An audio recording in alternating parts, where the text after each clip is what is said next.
40대 남자입니다. 초등학생 외아들을 키우고 있습니다.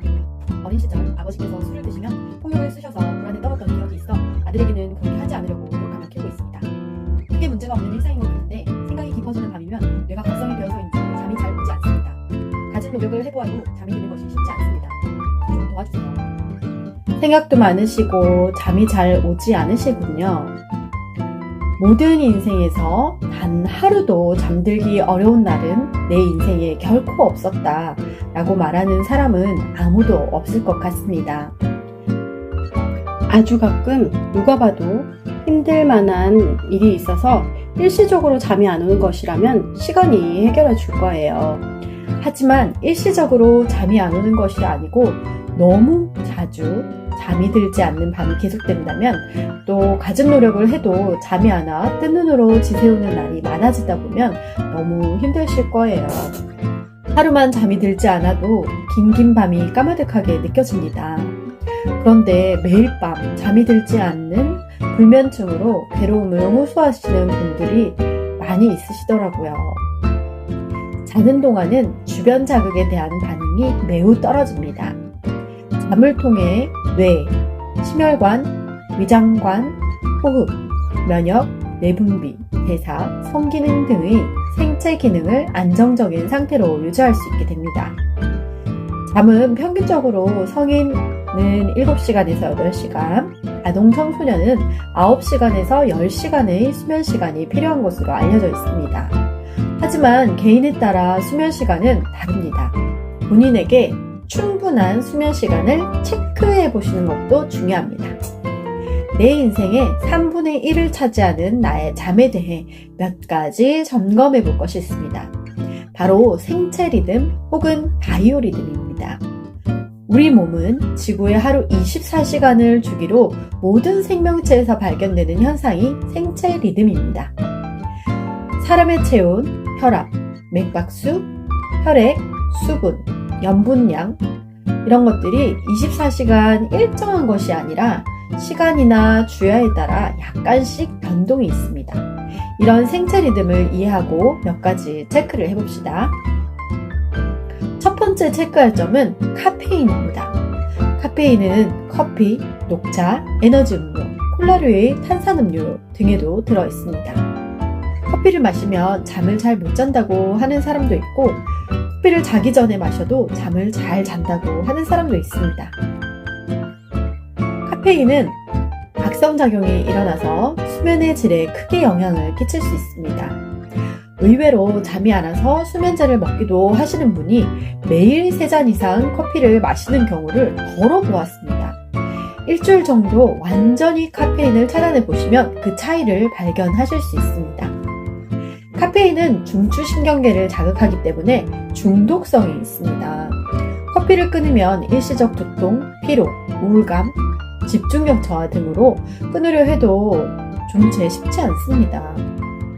하루아침에 딱 끊는 게 너무 어려우시다면 디카페인 커피로 바꾸시던지 점차 줄여나가서 꾸준히 차단해 보셔서 한 3주 정도 카페인을 중단해 보시는 것을 추천합니다.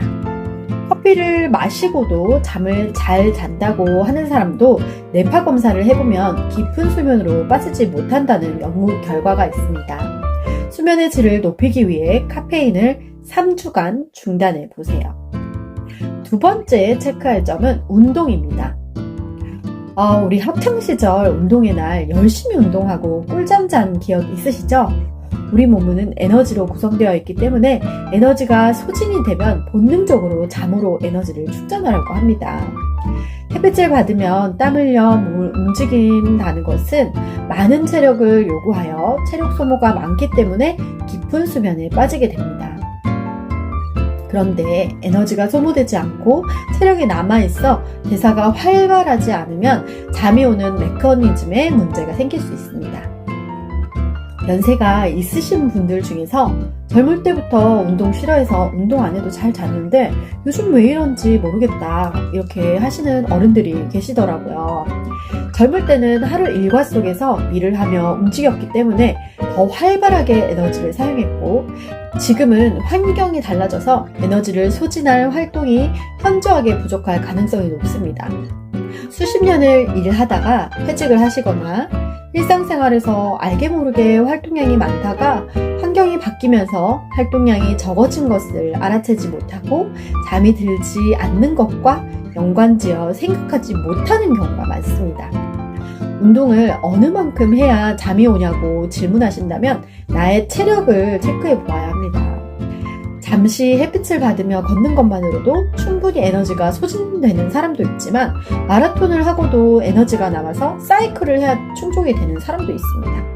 특히 평소에 자주 쓰지 않는 근육을 사용하면 몸이 피곤함을 느끼게 되고 자연스레 숙면을 취하게 된다고 합니다. 에너지 부족으로 체력이 떨어지면 낮에는 에너지가 빨리 소진이 되어 낮잠이 쏟아지기도 합니다. 그래서 커피를 마시고 낮잠을 자고 커피를 마시니 밤에 잠이 오지 않고 이런 메커니즘이 되면 불면증으로 이어지기 쉽습니다. 운동을 전혀 하지 않으셨던 분이라면 실내에서 스트레칭부터 시작하고 가볍게 산책을 해보세요. 아침 10시에서 12시에 햇빛을 받으면서 걸으면 세로토닌이 가장 많이 흡수됩니다. 세로토닌은 대표적인 신경 전달 물질로 행복 호르몬입니다. 멜라토닌 호르몬과 함께 숙면, 정신적 안정 등에 관여하는 호르몬입니다. 낮에는 평정심 유지와 행복감이 지속되게 도와주고 쓰고 남은 영양소는 멜라토닌으로 변환되어 밤에는 숙면을 할 수 있도록 맥박과 체온 상태를 편안하게 변화시켜주는데 도움을 주기 때문에 불면증이 있으시다면 꼭 햇빛을 받으며 걸어보세요. 세 번째로는요, 자기 전에 스마트폰을 사용하는지 체크해 보아야 합니다. 자기 전에 핸드폰을 보면 각성이 되어 잠을 이루기 어렵다는 것은 길게 설명하지 않아도 잘 아실 것입니다. 미디어 디톡스도 필요합니다. 카페인 중단과 운동, 그리고 디지털 디톡스를 3주 이상 꾸준히 실천했음에도 불면증으로 힘이 든다면 병원 방문을 해보시기 바랍니다. 요즘에는 약이 굉장히 세분화되어 개발이 잘 되어 있기 때문에 불면증으로 힘이 드신다면 수면제나 혹은 다른 이유 때문에 잠이 안 오는 것은 아닌지 확인해 보실 필요가 있습니다. 이 사연 주신 분의 꿀잠을 응원합니다. 사랑합니다. 고맙습니다. 축하합니다.